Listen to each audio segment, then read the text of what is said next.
How can we solve a system of equations which are dependent on each other? Here's the example. We can see that we've got three planes and they all do touch, but not just at one point.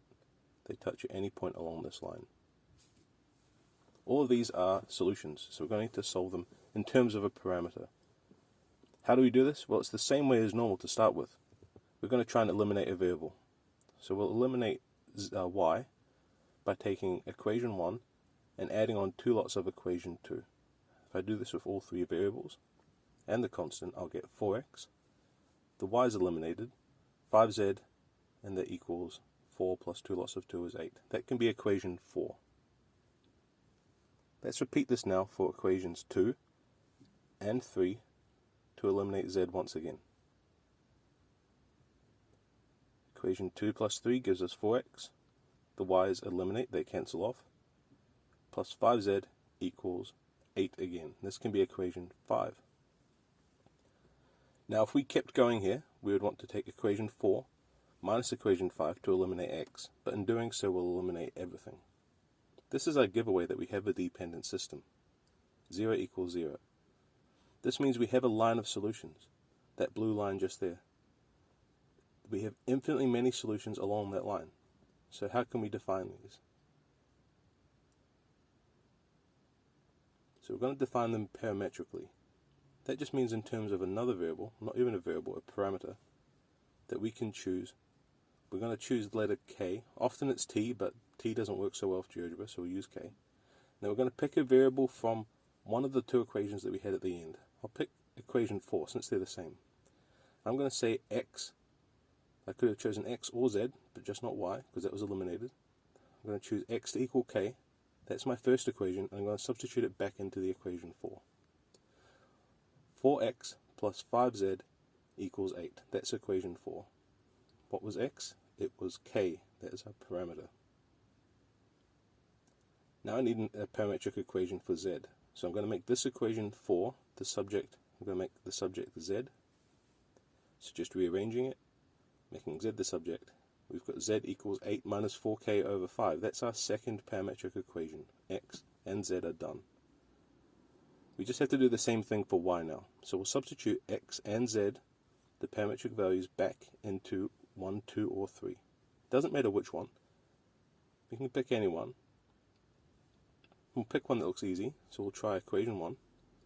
2x plus 2y plus z equals 4.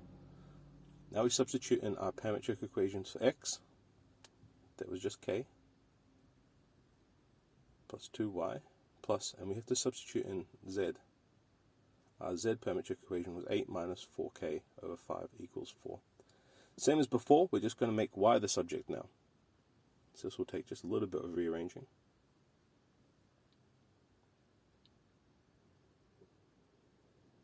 We have a bit of a tricky z value, so we might expand that bracket out. Minus 8 over 5, and the minus 4k becomes plus 4k. We could do this with a calculator if we wanted to, but we'll just do the whole thing. We'll make the fractions the same denominator.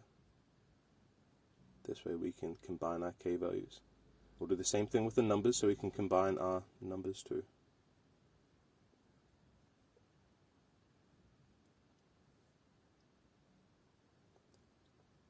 So here we have a simplified version. That's 2y. Then if we divide both sides by 2, there's our third parametric equation, y equals.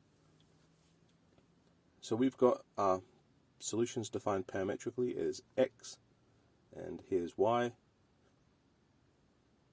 So that should have been 10, and here is z. So that's our three coordinates defined parametrically. We'll put them into Geogebra just so we can see what this looks like. Here they are.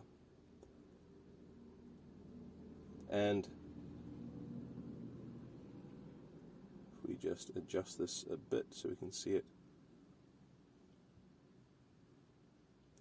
now you can see that any k value, any value for our parameter, will give us a set of coordinates for a solution to these three equations that works.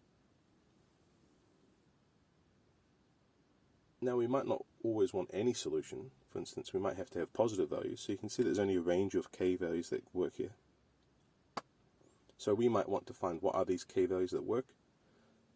We can see that the biggest k can go as 2 because then the values become negative, and the smallest it can be is 0. So if we were to try and solve that, you can see k needs to be bigger than 0 for x, but if we pick one of the other values which reaches 0 going downwards, we can solve for k needing to be less than 2 as well. So any value between 0 and 2. It might also be the case that you can only have whole numbers. Depending on the context, we might not only need real numbers, but they might need to be integers as well. So if this is the case, we might need to find a set of coordinates, and in this case there's only one, where all three values come out to be integers. This is dependent on context, of course. And it might be a handy idea to give a couple of examples if that's the case, and don't forget to refer to the context at the end.